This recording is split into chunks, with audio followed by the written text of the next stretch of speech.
Sa nakaraang video ay natapos tayo na kung saan ay naiinis na napapatanong si Yeon Buso na kung ganito na ba talaga ito kalakas ngayon, matapos na maapakan ni Cheon Yoo-won ang naputol nitong braso at sabihin na nakuha naman na nito ang kanyang ninanais, ay tinanong niya ang hanggal na si Yeon Buso na kung nais pa ba nito na magpatuloy na lumaban sa kanya. Sa narinig na ito ni Yeon Buso, ay galit naman itong tinatitigan si Yoo-won. Kaya naman ay agad nitong pinigilan ang mga daluyan ng dugo malapit sa kanyang naputol na braso upang mapatigil ang pagdurugo. Matapos ay agad itong naghanda ng malakas na chi sa kanyang daliri at agad na sumugod kay Cheon Yoo-won. Nang makakuha ito ng sapat na distansya, ay agad nitong kinontrol ang mga espada sa malapit gamit ang kanyang chi sword control, at ito ay papalapit sa ating bida na si Cheon Yoo-won. Nang makalapit ay nagpaikot-ikot naman ito sa paligid ni Cheon Yoo-won at nakabuo ng isang buhawi, habang umiikot ito sa kanyang paligid ay napalingon naman ito sa direksyon ni Yeon Buso. Sa isip naman ito habang pinagpapawisan dahil sa bigat ng teknik na kanyang ginagawa ay kahit kasing bilis pa ito ng isang multo, ay hindi magagawang makatakas dito si Cheon Yoo-won sa kanyang ginagawang ito. Kaya naman ay napasigaw ito ng malakas dahil sa tinindihan pa nito ang kanyang ginagawang buhawi na pumapalibot sa ating bida. Sa nangyayari naman ay gulat at nangangamba si Heobong at maging si Wang Hul habang napapatanong siya na kung ano naman kaya ito. Sabi naman ng isa na ang lahat ay magsipaglayo na, dahil sa maaari silang tanggayin base sa kanyang nakikita sa isang puno na nasa harapan niya ay labis na napakalakas nito. Habang papalakas ang buhawing nakapalibot kay Yoo-won, ay galit naman na sinasabi ni Yeon Buso na ngayon ay papaslangan na niya ito, kaya naman ay buong lakas nitong kinontrol ang mga espada patungo sa ating bida. Agad naman na nakita ito ni Cheon Yoo-won kaya naman ay agad nitong ikinumpas ang kanyang kamay, at gamit lamang ang kanyang true energy ay matagumpay naman na napawalang bisa ni Cheon Yoo-won ang mga espada na papaatake sa kanya. Sa nangyari ay gulat naman dito si Yeon Buso at napapatanong kung talaga ba na nagawa ni Cheon Yoo-won na mapawalang bisa ito gamit ang true energy nito. Kaya naman sa isip niya na kung ganun ay mas tataasan pa niya ang pagpapalabas ng true energy sa mga espada na kanyang kinokontrol. Sa nangyari ay napapangiti na lang si Yoo-won sa kanya, sabi ng nanomachine na ang pagkuha ng pagkontrol sa mga espada ay nakaproseso na, at hindi din nagtagal ay nagawa ng makontrol ito ng nanomachine at sinabi sa ating bida na ang pag-target ay matagumpay ng nagawa. Kaya naman gamit ang pagkumpas ni Yoo-won, ay mabilis na nabura ang malaking buhawing nakapalibot sa kanya at ibinalik ang mga sandata kay Yeon Buso, na matagumpay naman itong sinalo ang lahat. Matapos ay gulat ito at hindi makapaniwala, at napapasabi na hindi posible na magawa niya ang bagay na iyon. Dahil dito ay napasigaw naman ang dalawang master ng Murem Alliance sa sinapit na ito ni Yeon Buso sa kamay ni Cheon Yoo-won, sa isip naman ng isa pa na hindi pa din magawang makapaniwala, na inagaw lamang ni Cheon Yoo-won ang pagkontrol sa mga espada gamit ang chi sword control nito ng ganun lamang kadali kahit pa na isa na itong ganap na nakaapak sa Mystic Realm. Dagdag pa nito na totoong wala silang laban sa isang ito, at ang taong ito ay isa talagang demon god. Sa isip naman ni Yeon Buso habang tinitignang papalapit si Cheon Yoo-won sa kanya, na kung papaslangan na siya kaya ng ating bida, dahil kung ganun ay ito na ang lahat ng kanyang makakayang gawin para sa kanilang Murem Alliance, kaya naman ay hiniling nito sa ating bida na paslangin na niya ito. Sabi naman dito ni Yoo-won na kung bakit naman niya gagawin ang bagay na iyon. Sa narinig nito ay nagtataka naman siya. Dagdag pa ni Cheon Yoo-won na tamang-tama na gawin itong bihag na maaari niyang magamit kung kailang niya gugustuhin.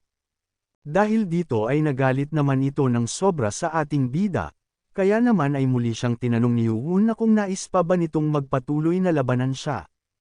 Ngunit bago pa ito makasagot ay mabilis naman siyang pinadalhan ng sound telepathy ng kanyang kasamahan na isang master ng Murem Alliance, at sinabi na kahit na nakakahiya ito para sa kanila ay kailangan pa nilang manatiling buhay.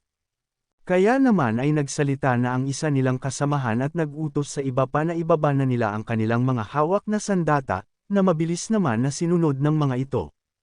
Sa isip naman ng isang master ng Murem Alliance, na ang natunghayan niya ay parang isang labanan sa pagitan ng matanda at ng isang bata, kahit pa si Yon Buso ay isa ng martial artist na nakatungtong sa Mystic Realm, kaya naman ay napapatanong ito na kung ang pagitan ba ng lakas sa mga martial realm ay mas tumataas habang mas umaakyat ang isang martial artist.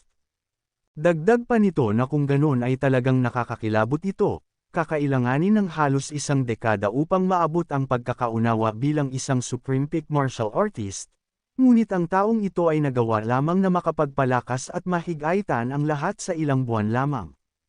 Sabi pa nito na kahit na maswerte sila at makakalayang ngayon kung sakali, ay maari naman natanggalin ni Changsu ang isa pa niyang braso dahil sa pagpusta nito sa isa ding braso nito kung sakaling magtatagumpay sila sa misyon nila dito.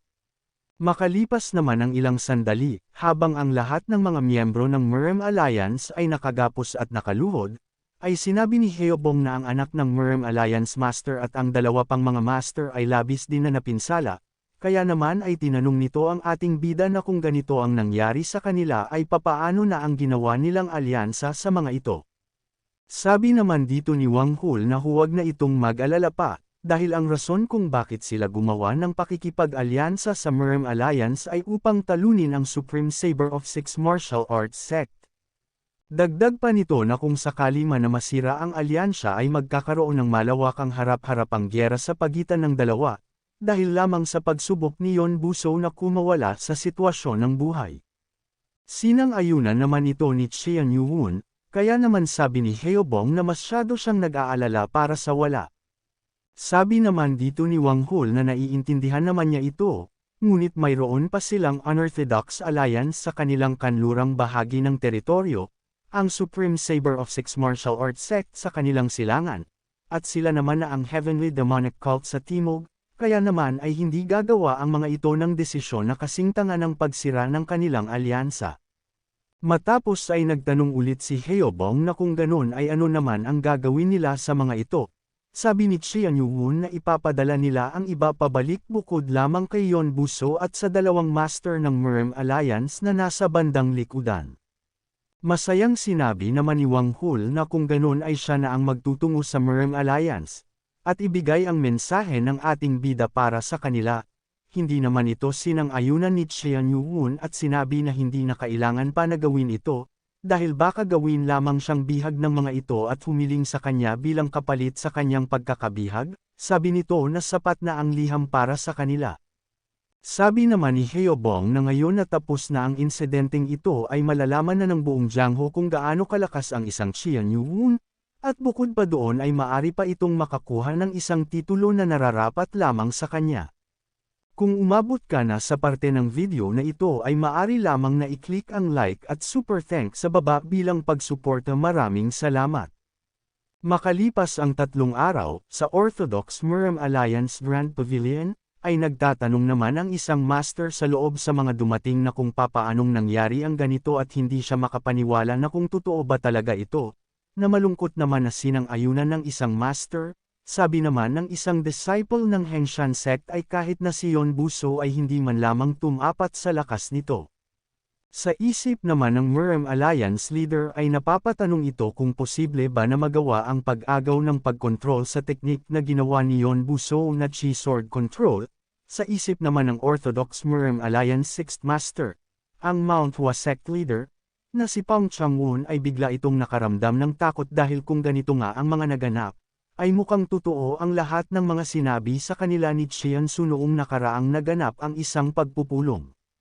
Dagdag pa nito na ang Heavenly Demon ng Heavenly Demonic Cult ay nagawa lamang na maabot ang Life and Death Realm sa loob lamang ng ilang buwan, dahil ang kanyang buong akala ay sobrang napaka-imposible ang magawang makatungtong sa martial realm na iyon, at siya ay sobrang layo na sa limitasyon para sa isang tao. Ngunit bigla naman na tinanong ng pinuno ng Murem Alliance si Pang Clan Outer Hall Master, na si Pang Yosok, na kung ano naman ang bitbit nito sa kanyang likudan at bukod pa doon ay tinanong din siya nito kung bakit ganito ang kanyang reaksyon at pinagpapawisan ng matindi. Sabi nito na ang demonic cult leader ay inutusan at sinabihan siya na siguraduhin niya na ang dala nito ay makakaabot sa Murem Alliance Master. Sa sinabing ito ng tagasunod ng Hallmaster sa Alliance Leader ay napatanong naman siya na kung bakit sa kanya nais ito na ipaabot ng Demonic Cult Leader, kaya naman ay agad na kinuha ng dalawang Master ng Murem Alliance ang kahon na bitbit ng Hallmaster. Ngunit nang binuksan nila ang kahon na dala-dala nito ay tumambad sa kanila ang mga braso ng dalawang Murem Alliance Master at maging ang braso ng kanilang pambato bilang isa sa 5 Great Martial Artist ng Jiangho na si Yun Buso. Sa pagkakakita naman ito ng Murem Alliance Leader, ay bigla naman itong natigilan at nagpalabas ng malakas na killing intent dahil sa matinding galit na nararamdaman nito sa naging resulta ng misyon na kanyang ibinigay sa kanyang mga kasamahan sa Murem Alliance. Kaya naman kung gusto mo na masubaybayan ang ating kwento ay i-open mo lang ang notification bell pagkatapos mo na mag-subscribe.